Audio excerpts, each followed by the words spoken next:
ao Senhor também através da mensagem. Eu espero que esse seja o seu espírito. Uma das músicas interessantes que nós cantamos, um dos hinos que cantamos, e eu não sei se o Basílio ou quem separou os hinos sabia do tema da mensagem, mas fala que nós devemos regozijar em Deus porque Deus não faz erros. E aquela música, aquele hino é tão lindo e difícil de viver, porque muitas vezes, eu não sei, a equipe de multimídia tem ainda aquele hino fácil, o Regozija-se em Deus? Vamos dar uma lidinha na letra dele, antes da gente poder entrar na mensagem.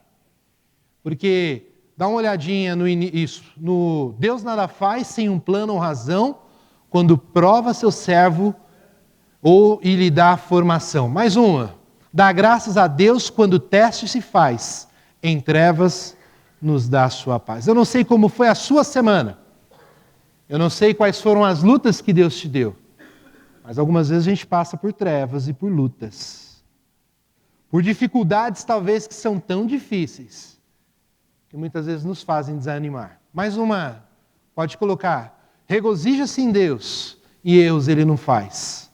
Ele sabe do fim, do caminho em que vais, pois ao te provar e te purificar, qual ouro então serás?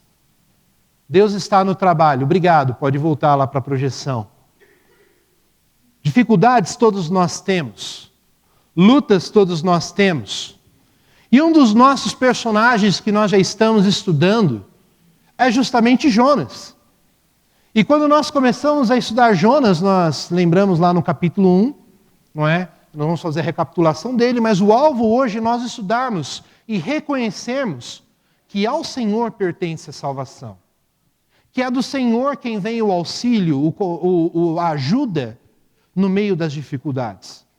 E hoje, em especial, eu convido você já a abrir a sua Bíblia em Jonas capítulo 2. Nós não vamos começar agora, mas eu quero só já pedir para que você deixe a sua Bíblia aberta em Jonas capítulo 2. Mas o nosso alvo hoje é nós estudarmos esse capítulo, que é um hino de ações de graças. É um hino de louvor ao nosso Deus. Onde Jonas, no meio da sua aflição, no meio da sua dificuldade, ele reconhece que é do Senhor que vem a salvação. E recapitulando, para que a gente possa entender a história de Jonas, nós começamos, e lembramos que Jonas é um livro classificado como profeta menor. Isso não tem a ver com a estatura do profeta, tá bom? Não é porque ele era baixinho, mas tem a ver com o tamanho do livro, tá bom? São livros de profetas que tem pouco conteúdo. Mas é importante, quando a gente lembra de Jonas, a gente lembra de Jonas e o grande peixe, não a baleia, tá bom? Como a gente já reviu na primeira mensagem, já lembrou disso na primeira mensagem. E na primeira mensagem, nós no capítulo 1, nós estudamos que Jonas foi indiferente primeiro à vontade de Deus. Deus mandou uma ordem para Jonas. Jonas, vá pregar a Nínive. E ele fugiu para Tarsis. Deus falou para ele, faça isso, e ele foi desobediente à vontade de Deus. E nós estudamos na primeira mensagem que nós também, muitas vezes, temos um pouco de Jonas dentro dos nossos corações. Deus manda coisas, ordens claras, diretas, e nós decidimos desobedecer. Segunda ordem, ou segunda verdade que a gente aprendeu, que o Jonas foi indiferente ao seu próximo. No capítulo 1 vimos que Jonas foi indiferente aos próprios marinheiros, estava no mar, dentro de um barco, desobedecendo a Deus. Aí veio a tempestade, veio o mar, veio várias coisas, e ele não ouviu a voz de Deus. Mas também ele foi indiferente aos ninivitas, que precisavam ouvir a voz de Deus, e o seu egoísmo, a sua vontade, aquilo era mais importante do que qualquer outra coisa. E nós também, diversas vezes, ignoramos o próximo e queremos viver conforme a nossa própria vontade. E a terceira verdade, Jonas foi indiferente contra o seu próprio pecado. Deus usando várias placas, bem grandes, mostrando para ele, olha Jonas, muda de direção. Olha Jonas, não viva assim. E ele indiferente quanto a isso. E nós também, como Jonas, por diversas vezes, Deus nos mostra, deixa bem claro, usa pregações, pessoas, situações, para nos mostrar, esse não é o caminho. E por indiferenças nossas, nós acabamos insistindo, indo e pecando. Então, muitas vezes, como nós aprendemos no capítulo 1, nós somos igual a Jonas. Mas o capítulo 2 é interessante porque no meio da narrativa, e no capítulo 1, no versículo 17, a gente terminou, na última mensagem, com deparou o Senhor um grande peixe para que tragasse a Jonas, e esteve Jonas 3 dias e 3 noites no ventre do peixe. Os marinheiros o jogaram no mar, Deus prepara um grande peixe para que Jonas estivesse lá. E aí vem o capítulo 2, e você lendo o capítulo 2 inteiro, lá no versículo 9, lendo todo, eu cheguei à conclusão que a ênfase ou a tese de todo o capítulo está no versículo 9. Mas com voz de agradecimento eu te oferecerei sacrifício, o que votei pagarei, e aí a ênfase que eu creio que está em todo o capítulo é: ao Senhor pertence a salvação. Depois de tudo que Jonas passou dentro, e que nós vamos observar tudo que ele passou, ele chega à seguinte conclusão: ao Senhor pertence a salvação. Então o capítulo 2 é um salmo de ações de graças a Deus, porque Deus o livrou, Deus o salvou. Mas nós, como igrejas, temos um pouco de dificuldade com a palavra salvação, porque quase sempre a gente liga salvação com Cristo. Mas nem sempre a palavra salvação no Antigo Testamento tem a ver com salvação da nossa alma. Salvação muitas vezes tinha a ver com perigos, inimigos que iam atacar as outras pessoas. Algumas vezes salvação tinha a ver com pessoas, com inimigos atacando um ao outro.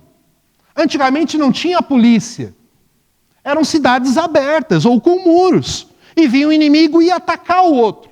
Em muitos dos salmos, quando fala que Davi, agradecia ao Senhor pela salvação, tinha a ver porque o Senhor os livrou do ataque do inimigo. Muitas vezes salvação tinha a ver com o roubo, com as dificuldades mesmo com pessoas malvadas, que queriam atacar, que queriam prejudicar. E também tinham a ver com aflições, com apertos, com situações internas, que a salvação trazia aquele alívio necessário que aquela pessoa precisava.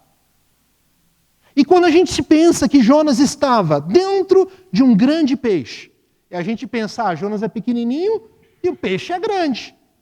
Mas até onde eu sei, aonde foi estudado, não existe peixes com muitos espaços. Imagina você dentro de um peixe, passando ali dentro, de cada cavidade ali dentro, apertado, aflito, o cheiro, sardinha, peixinho, química, e não só algumas horas, 3 dias. Imagina um pouquinho da aflição que Jonas passou ali dentro. E é sobre isso, e no final de toda essa experiência, Jonas não tinha um caderninho lá dentro, e ele vai escrevendo esse salmo lá dentro, mas depois dessa experiência, ele para, olha e chega à conclusão: o Senhor pertence à salvação. Foi o Senhor que me livrou da aflição. Foi o Senhor que me socorreu quando eu estava aflito. Foi ao Senhor, e nós vamos ver com que eu clamei, e o Senhor me ouviu. E o meu alvo nesta manhã é talvez você que não está dentro da barriga de um peixe, mas de alguma forma, algumas dessas aflições você está passando agora. Talvez você veio hoje, mas fala assim: pastor, meu coração está tão apertado, pastor. E eu preciso de ajuda. E o alvo meu nessa oração é que você possa ver como Jonas, por que Jonas chegou à conclusão que o Senhor pertence à salvação. E que esses mesmos motivos que nós vamos encontrar nesse texto, você encontre na sua própria vida. E a primeira razão que nós encontramos no texto, versículos 1 e 2, porque Deus nos ouve no meio da aflição. E talvez você hoje está no meio da aflição e você está tentando resolver as suas próprias formas, pedindo ajuda de pessoas, e talvez nada está dando certo. Mas o que nós percebemos no versículo 1 e no versículo 2 é que Jonas clamou para a pessoa certa que realmente podia ajudá-lo. Acompanha comigo a leitura no texto. Diz o seguinte: então Jonas, do ventre do peixe, orou ao Senhor, seu Deus, e disse: na minha angústia eu clamei ao Senhor, e ele me respondeu. Do ventre do abismo eu gritei, e tu ouviste a minha voz. Jonas estava lá justamente no ventre, no meio da dificuldade. Ou seja, a oração não surgiu no meio da aflição. Não estava tudo bem com Jonas, mas foi justamente no meio da dificuldade, do aperto, da luta. Quando as coisas não estavam bem, foi justamente quando Jonas decidiu clamar ao Senhor. Não foi quando ele estava contente, ou quando ele estava profetizando, ou quando ele estava com um relacionamento bem com Deus. Mas Deus precisou colocar ele na hora do aperto, na hora da dificuldade, para que ele pudesse reconhecer o Senhor e clamar ao Senhor dos céus. Para que ele pudesse reconhecer que existia um Senhor lá no céu, que ele podia levantar a sua voz e conversar com ele. E já vimos a angústia aqui, era difícil, era apertado. E essa palavra angústia é a mesma usada para mulheres na hora do parto, né? Eu não sei o que é essa dor, mas me dizem que a pedra no rim é a dor mais perto que um homem pode sentir de uma dor do parto. Eu já tive dor no rim. Pedra no rim eu já tive. Era uma dor difícil, uma angústia. E sabe, por diversas vezes, situações difíceis acontecem conosco para que a gente possa se aproximar do Senhor. Quando está tudo bem, por diversas vezes a gente vai deixando, está tudo bem, eu tenho estabilidade financeira, minha família está tudo em ordem. Poxa, Jonas talvez poderia pensar, eu sou profeta, eu sou bem conhecido, está tudo em ordem. Poxa, eu vou viajar, né? Mas Deus precisou justamente colocá-lo numa situação de aflição, para que ele pudesse clamar ao Senhor. E Deus estava pronto para poder ouvir a sua aflição. E da mesma forma, eu e você podemos clamar ao Senhor e Deus poderia ouvir as nossas orações. Abra comigo no Salmo 120. Salmo 120.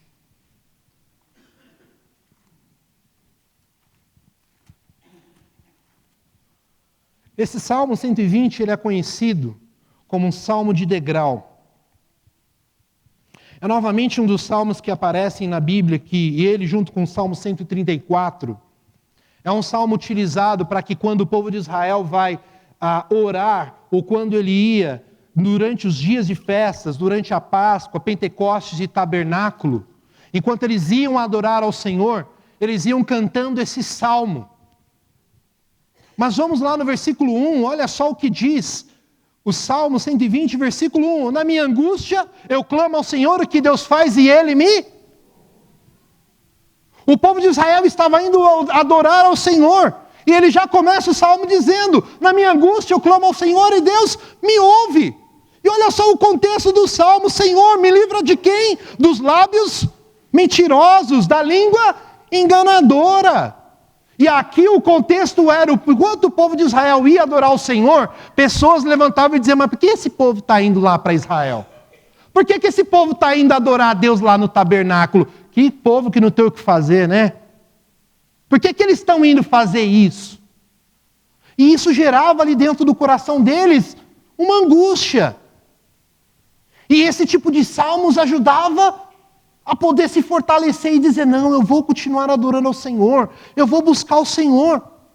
E na sequência do Salmo, não é? Outras coisas aconteciam, versículo 3, que te será dado, que te será acrescentado a língua enganadora, setas agudas do valente, brasas vivas de zimbro, ai de mim que peregrino em Meseque e habito em tendas de Quedar, já que há tempo demais que habito com os que odeiam a paz, eu sou pela paz, quando porém te falo, eles teimam em guerra.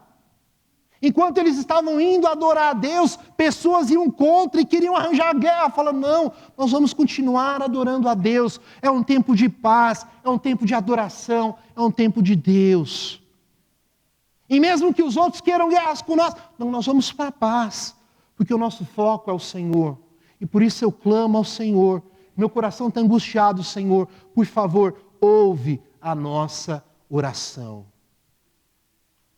Irmãos, é esse Deus que está pronto para poder nos ajudar. É esse Deus que quando temos línguas mentirosas, quando nós temos aflições, quando temos outros nos atrapalhando, clamemos ao Senhor, busquemos ao Senhor, porque Ele está pronto para poder nos ajudar. Quem nunca passou por situações assim? E o que fazer? Clamemos ao Senhor, busquemos a Deus que está pronto para poder nos ajudar. Irmãos, as aflições são instrumentos pedagógicos para que nós nos aproximemos de Deus. Como nós vimos, terminamos um capítulo, pedindo para que Jonas acabasse a sua vida. Aí nós temos um barco, temos marinheiros, tentando justamente mexer com Jonas. E Jonas não percebeu. Deus tentando mostrar para ele, Jonas, se aproxima de mim. Começou a tempestade no capítulo 1, Jonas não estava nem aí para Deus. Vieram os marinheiros no capítulo 1, Jonas ainda não se atentou para Deus, ele estava dormindo lá. Veio o grande peixe, opa, agora a aflição apertou. E agora sim eu preciso buscar o Senhor. E da mesma forma, como eu falei, por diversas vezes, Deus nos coloca em situações para que a gente possa lembrar do Senhor. 2 Coríntios capítulo 4, versículos 17 e 18 nos ensina que, pois a nossa leve e momentânea tribulação produz para nós eterno peso de glória, e acima de toda comparação, não atentando nós às coisas que se veem, mas às coisas que não se veem, porque as que se veem são temporais, mas as que não se veem são eternas. Deus está trabalhando conosco acima muito mais do que qualquer coisa terrena, do que qualquer dificuldade que nós estamos passando. Talvez você vai dizer, pastor, mas Deus levou alguém muito querido meu. Isso me causa uma aflição muito grande. Deus está trabalhando com você com coisas que são eternas. Deus tem um propósito para isso e ainda vai usar a sua vida para isso. Pastor, a gente vai ver aqui em Jonas que ele quase perdeu a sua vida, isso mesmo, exatamente isso. Mas ele precisou chegar lá, no fundo do mar, para poder perceber que ao Senhor pertencia a salvação.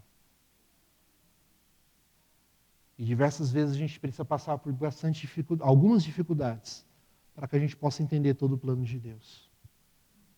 Deus usa as dificuldades para que a gente possa aprender algumas verdades de Deus. Eu me lembro da situação quando meu pai foi preso na semana do meu casamento. Eu ia casar no sábado e na segunda-feira meu pai foi preso. Foi uma situação bem difícil para a gente, para a nossa família. Naquela semana eu não conseguia entender o porquê que Deus tinha feito aquilo. Mas alguns anos depois, quando a gente estava no culto de quarta-feira, e um senhor entrou aqui dizendo, falou assim, olha, meu filho está preso e eu não sei o que fazer. Muitos anos depois, eu pude entender e dizer, hoje eu entendo, Deus. E eu pude ajudar aquele senhor a poder se comunicar com seu filho e a poder orientá-lo do que fazer naquela situação. Talvez você está numa situação e você fala assim, pastor, eu perdi minha mãe, eu não sei o que fazer, Deus está trabalhando na tua vida. Eu tenho certeza absoluta que você vai ser usado por Deus para que você possa capacitar e ajudar outras pessoas que também vão perder os seus parentes.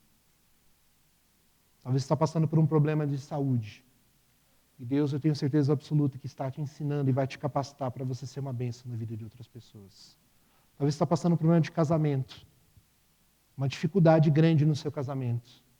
Fortaleça-se no Senhor, busque o Senhor. E Deus com certeza vai poder te utilizar, te ajudar. Irmãos, Deus sempre ouve a oração de alguém que está angustiado. Dentro do versículo 2, nós temos por 2 vezes Jonas reconhecendo, o Senhor me respondeu, o Senhor ouviu a minha voz. O Senhor está atento para poder nos ouvir. Uma das histórias que sempre me chama a atenção é a história do filho pródigo. E quando nós lemos lá em Lucas capítulo 15 a história do filho pródigo, de um filho que decide pedir a herança para o seu pai mesmo antes dele morrer, e literalmente era pedir para que o pai morresse, e o pai de uma maneira graciosa lhe dá sua herança para que o filho gaste sua herança de uma maneira dissoluta, de uma maneira sem nenhum tipo de critério. E quando o filho está lá no meio da sarjeta comendo, dando comida para os porcos, ele se lembra do seu pai e fala assim, poxa, eu devia estar trabalhando com meu pai, eu já sei, eu vou me levantar, eu vou lá para o meu pai, e eu vou pedir perdão para o meu pai, e vou dizer, olha, eu não sou digno de ser chamado seu filho, me coloca para trabalhar como um dos seus trabalhadores.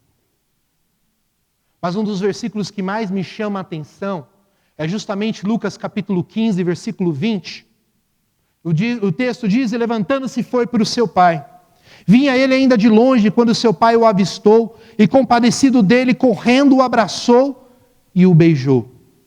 E o sentido do texto é como se o pai todo dia se levantasse e ficasse de longe, esperando o filho que estava perdido. Imagine aquele pai, de olho. Poxa, será que vai ser hoje? E talvez um empregado, o senhor não vai fazer essas coisas, não, eu estou aqui esperando. Quem sabe meu filho pode chegar hoje. Tá bom. E as coisas da casa? Não, você faz assim, mas eu quero ficar aqui um pouquinho mais. Imagina a alegria daquele pai, de quando ele viu o filho. E o texto diz que o pai correu. O pai o abraçou. O pai o beijou. E Deus está justamente pronto para poder abraçar e beijar todo filho que voltar de uma maneira arrependida.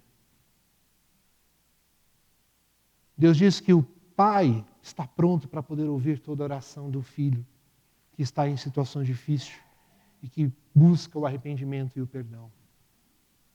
E esse mesmo Pai amoroso é o nosso Pai que está pronto para ouvir no momento da angústia. Irmãos, a oração não pode ser aquele remédio ruim que a gente usa só mesmo em últimos casos. Sabe aquele remédio quando você dá para a criança? Que a criança faz aquela cara. Eu tenho 2 filhos, eu sei como que é. Né? Você fala assim, você vai tomar esse remédio aqui. Aí ele faz aquela cara assim, né? Aí você fala, aí você dá uma ameaçadinha, né? Fala, você vai tomar esse remédio, você vai tomar a injeção, né? Aí ele... E muitas vezes a gente usa oração como isso. A gente, não tem outro jeito, né? Tem que tomar, né? Tem que orar, né? Deus está tão ruim que não tem outro jeito, tem que orar para o Senhor. Irmãos, oração precisa ser um estilo de vida, não só dentro da barriga do peixe, não só no meio da aflição. Mas não espere você estar dentro da barriga do peixe para orar para o Senhor. Mas Deus sempre ouve quando nós oramos. Principalmente se a gente volta como um filho arrependido. Deus ouviu a oração de Jonas. Por que do Senhor vem a salvação? Porque Jonas entendeu que o Senhor estava no controle. Dá uma olhadinha, vamos voltar lá para Jonas, capítulo 2. Versículos de 3 a 6.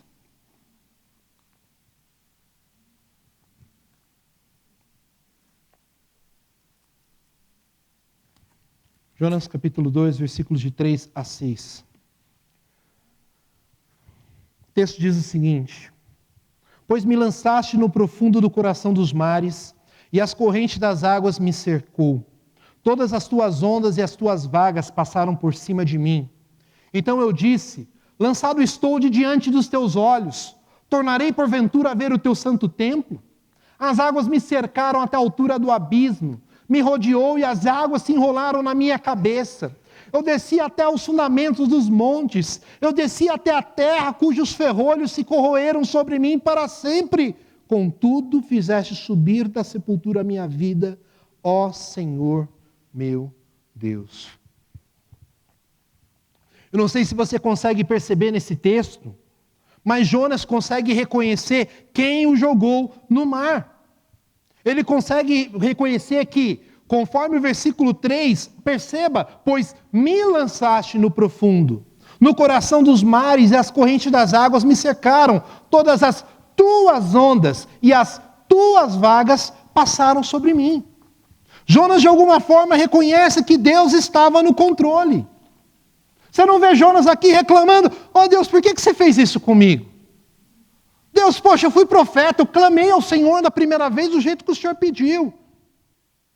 Poxa, Senhor, o Senhor foi mal comigo, né? Foi tão difícil, foi tão complicado. Não, foi o Senhor que fez isso. Eu entendo que o Senhor estava no controle. Eu sei que o Senhor fez essas situações porque eu precisava. E no final de tudo Ele vai reconhecer: olha, Senhor, eu queria voltar no Santo Templo para pedir perdão para o Senhor. Será que eu vou ter oportunidade de poder ver novamente o teu santuário? Senhor, eu entendi a lição. Eu sei que o Senhor está trabalhando comigo. Um outro personagem que entendeu que o Senhor estava trabalhando na vida dele na Bíblia é Jó. Você conhece a história de Jó em capítulo 1. Nós não vamos ler toda a história, mas Jó tinha muitos animais. Tinha jumentos, tinha bois. Capítulo 1 de Jó estava lá. Quase 10.000. Aí daqui a pouco chega um servo correndo. Jó, você não sabe o que aconteceu. Olha, infelizmente, você perdeu seus animais.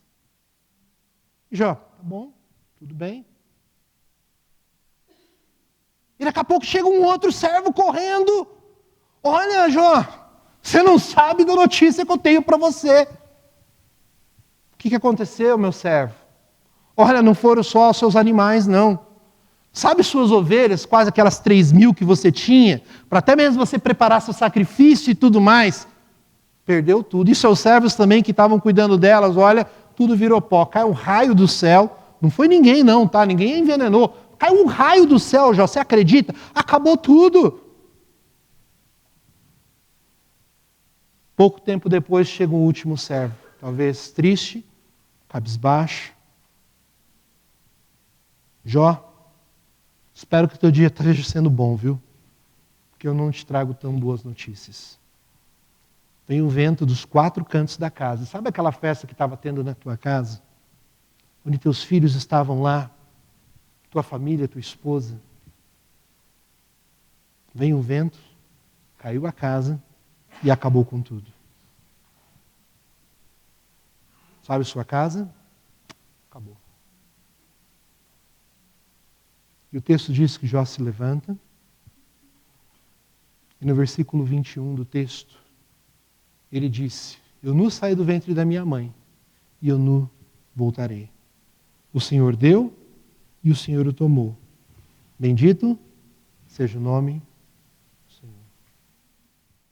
É fácil reconhecer isso? Nem um pouco. Mas quando a gente canta hinos como a gente cantou, de alguma forma é isso que a gente está reconhecendo. Senhor, o Senhor não faz erro na minha vida. Eu quero me regozijar no Senhor porque o Senhor não faz erros. Se o Senhor tirou a minha saúde, o Senhor está no controle. Se o Senhor me jogou no mar, o Senhor está no controle. Se o Senhor tirou meus animais, o Senhor está no controle. E é isso que Jó reconhece. É isso que Jó coloca. E o mais interessante de tudo, que não só Deus reconhece que Deus o colocou lá, mas Jó também reconhece que Deus o resgatou. Que Deus não perdeu o controle da situação. Em Jonas capítulo 1, versículo 3, lá nós já lemos na primeira semana, mas olha que interessante, Jonas se dispõe para fugir da presença do Senhor. Jonas fala assim: eu quero fugir. Deus, eu vou fugir da tua presença. E sabe o que Deus faz? Você quer fugir da minha presença? Tá bom, eu vou deixar você fugir da minha presença. Qual o lugar mais longe que você pode ir?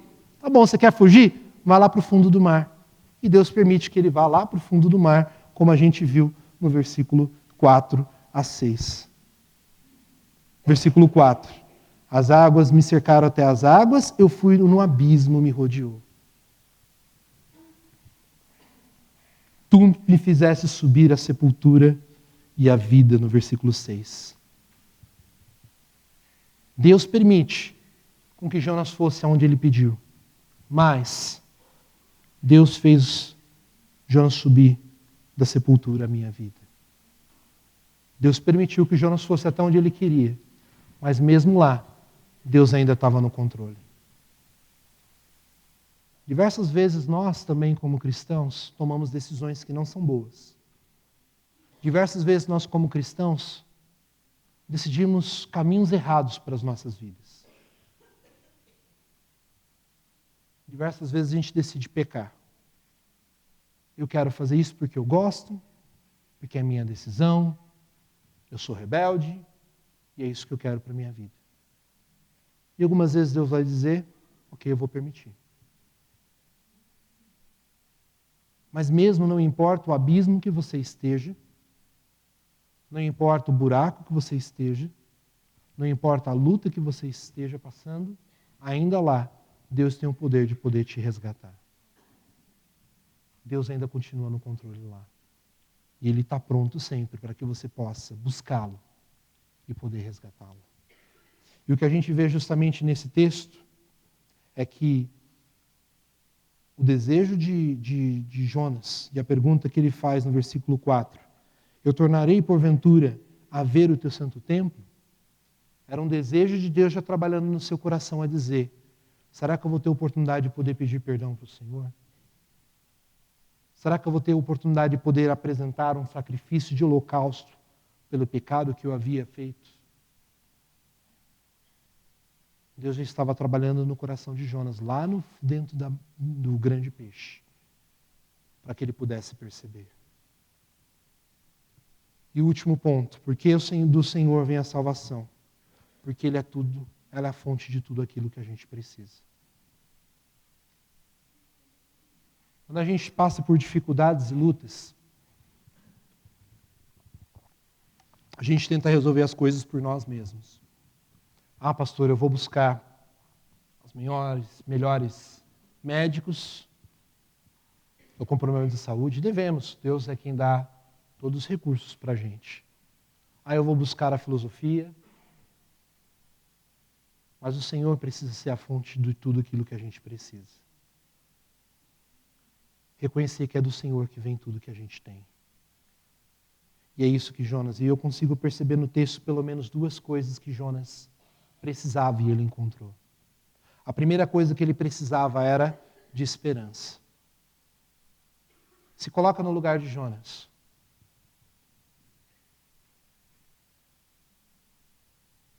Debaixo do mar. Dentro de um peixe. Ninguém ouvindo. Ele precisava de alguma coisa ali. E o desespero foi tão grande que lá no versículo 7, ele diz, quando dentro de mim eu desfalecia a minha alma, o que ele fez? Eu me lembrei do Senhor e subiu a minha oração no teu santo templo. Ele lembrou do Senhor. Irmãos, a lembrança do Senhor nos traz a verdadeira esperança.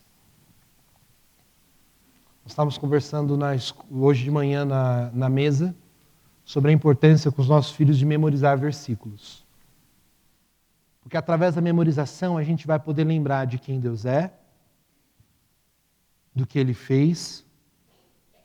E quando a gente passa por momentos onde parece que está tudo errado, onde ninguém mais pode nos ajudar, a lembrança nos ajuda a poder ter esperança para a gente poder prosseguir. E Jonas lembrou do quê? Abra sua Bíblia em 1 Reis, capítulo 8, versículos de 38 a 40. 1 Reis, capítulo 8, versículos de 38 a 40.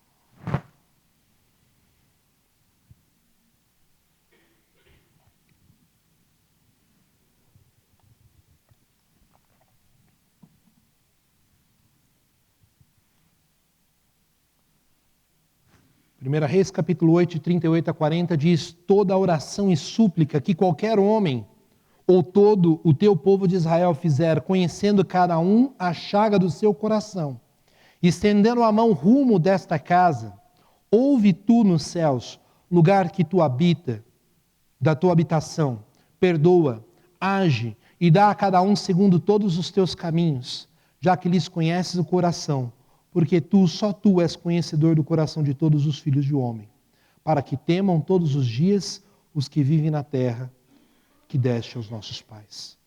Esse é o texto na inauguração do Templo de Israel, aonde diz que qualquer homem que orasse em direção a Israel e que conhecesse a chaga do seu coração, o pecado do seu coração, e que orasse em direção, teria o seu pecado perdoado e a sua oração ouvida por Deus.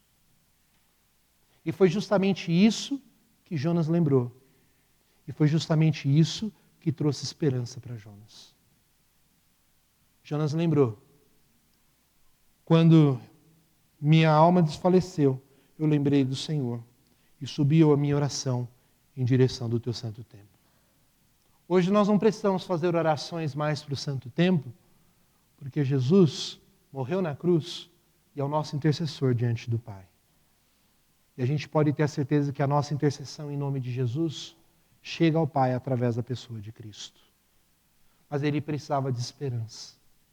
E isso ajudou, a lembrança de orar para a pessoa certa e para a direção certa, trouxe a esperança. Um dos profetas interessantes é Jeremias, que vivia também uma situação de total desesperança. Se você ler o texto de Lamentações de Jeremias, vai ver que velhos eram desprezados, crianças eram pisoteadas na cidade. Em Lamentações capítulo 3, versículo 21, um texto que nós falamos muito, ele diz: eu quero trazer à memória aquilo que pode me dar. Ele lembrava do tempo com Deus, como o povo podia estar com Deus. Irmãos, a esperança pode nos fortalecer no meio da angústia, e foi aquilo que deu forças para Jonas. Jonas também precisava de misericórdia. Esse é o nosso penúltimo ponto da mensagem para a gente poder concluir. Versículo 8 diz: os que se entregam à idolatria vã abandonam aqueles que lhe é misericordioso. No versículo 8 do capítulo 2.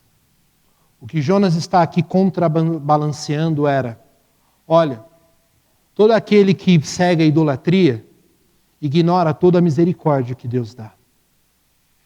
Porque não reconhece tudo aquilo que Deus dá e busca outros deuses no lugar de Deus. Jonas tinha, e como nós estudamos no capítulo 1, pelo menos 2 deuses. O primeiro era o seu patriotismo. A minha nação é mais importante. O que eu creio sobre a minha nação é mais importante do que qualquer outra coisa.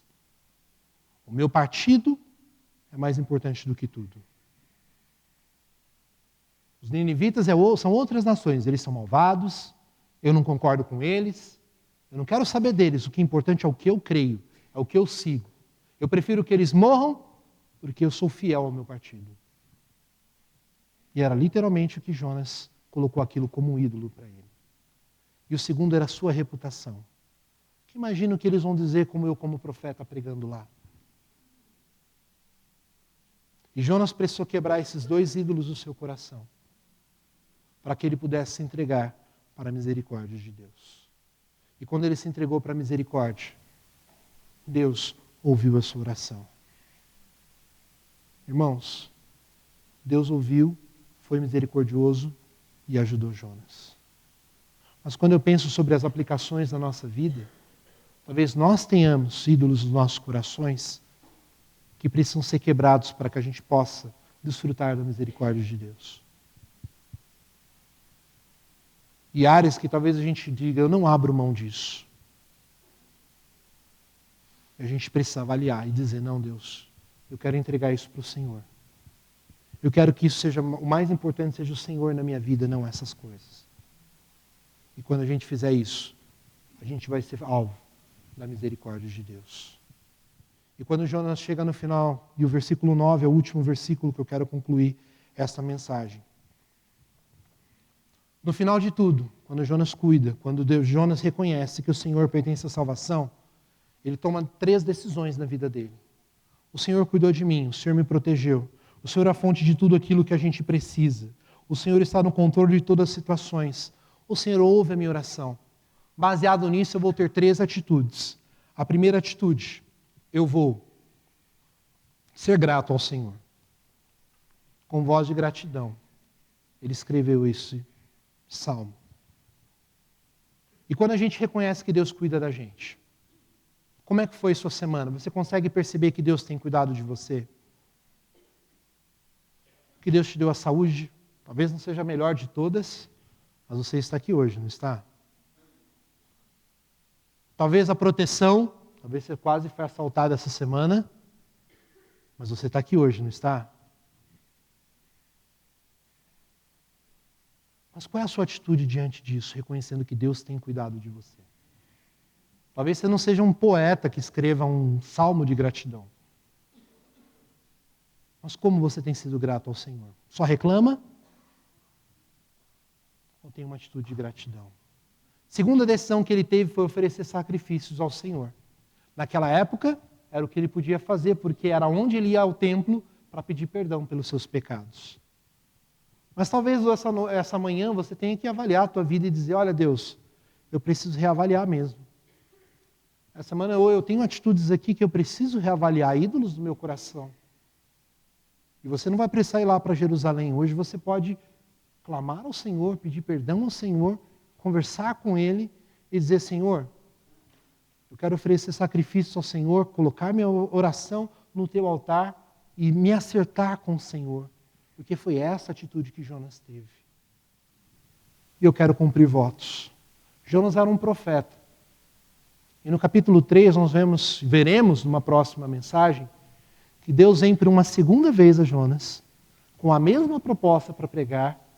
E Jonas vai. Deus vai tratar com ele ainda no capítulo 13 e 4, mas ele vai cumprir o papel dele como profeta. E talvez você possa fazer, pastor, eu ainda não tenho nenhum voto com o Senhor, eu só vejo o Senhor de longe. Mas Deus tem te dado dons e talentos que precisam estar à disposição dele. Talvez esse seja um voto que você precisa fazer. Senhor, eu quero colocar à disposição do Senhor. Talvez seja fidelidade. Hoje a gente vê um cristianismo muito estranho. Crentes que eu escolho cultos. Gente, isso não existe. Culto aqui não vai santificar ninguém. Mas não ter o desejo de estar com o povo de Deus, adorando o Deus que te dá tudo, tem alguma coisa errada com você. E pensa sobre isso. Ora sobre isso. E da próxima vez que você escolher um dos cultos, eu quero que você coloque diante de Deus, orando diante de Deus e pergunte, Deus, será que é essa a tua vontade para a minha vida? Eu não sou um pastor templista, tá? Porque eu creio que Deus só se manifesta aqui. Mas eu quero que você ore diante de Deus e pergunte para Deus, Deus, será que é essa mesmo a sua vontade para a minha vida? Será que o Senhor se contenta com a minha vida somente com uma adoração? Deus se contenta com uma vida de adoração. E quando nós nos reunimos aqui como igreja, é para que a gente junto exalte o Deus da nossa adoração. E Ele precisa ser o mais importante para as nossas vidas. Eu não sei que voto que você vai fazer. Jonas fez esses. E quais são os votos que Deus tem colocado para você? Baixe sua cabeça, nós vamos orar agradecendo a Deus. Ao Senhor pertence a salvação. Você reconhece isso? Jonas foi grato, ofereceu sacrifícios e cumpriu os votos. Eu não sei o que você vai fazer. Talvez seja o momento de você conversar com Deus. Mas talvez você está aqui. Você falar, poxa, Diogo, Deus tem feito grandes coisas para você. E amém por isso. Mas o mais importante que Ele pode fazer por você esta manhã é salvar a tua alma. Te dar a certeza de salvação. E se você está aqui, é nosso visitante, você não tem uma certeza de salvação, eu quero orar por você. E se você está aqui e talvez reconhece, falou, pastor, eu não tenho uma certeza de salvação. Eu não tenho uma certeza se eu morresse hoje eu iria para o céu. Mas essa manhã eu gostaria de saber um pouco mais sobre isso, pastor. Ora por mim. Por favor, pastor. Se tem alguém aqui que gostaria de dizer, pastor, ora por mim. Eu não tenho essa certeza. Eu gostaria de ter. Inclua meu nome nessa última oração desse tempo, pastor. Por favor, ore por mim. Há alguém? Se tiver, levanta sua mão que eu quero orar por você. Todos estão de cabeça baixa. Há alguém que gostaria de dizer, pastor, ora por mim? Se você não tem uma certeza de salvação, não tem uma certeza se você morresse hoje, iria para o céu. Há alguém? Se você tiver, levanta sua mão onde você estiver. Há alguém? Nós vamos orar. Obrigado, Pai, mais uma vez por essa manhã, pelo seu cuidado e pelo teu amor. Obrigado pelo exemplo de Jonas e pelo salmo de ações de graças que nos lembra que ao Senhor pertence a salvação. Que a gente possa viver, ó Deus, um dia de gratidão ao Senhor, de louvor ao Senhor e uma vida, ó Deus, de consagração ao Senhor. Que o Senhor seja honrado e glorificado, que nossas vidas realmente possam ser entregues ao Senhor. E que, ó Deus, as orações feitas aqui realmente sejam para honra e glória e que cada voto, cada pedido, cada agradecimento possa refletir a Tua glória e o Teu amor. Que, ó Deus, possamos ter um dia na Tua presença, mas que, ó Deus, o Senhor coloque no coração dos crentes cada vez mais o desejo de poder nos reunir para adorar e engrandecer o Teu santo nome. Obrigado, Deus, pela oportunidade que o Senhor nos dá de adorar. Nós louvamos e agradecemos o nome de Jesus. Amém.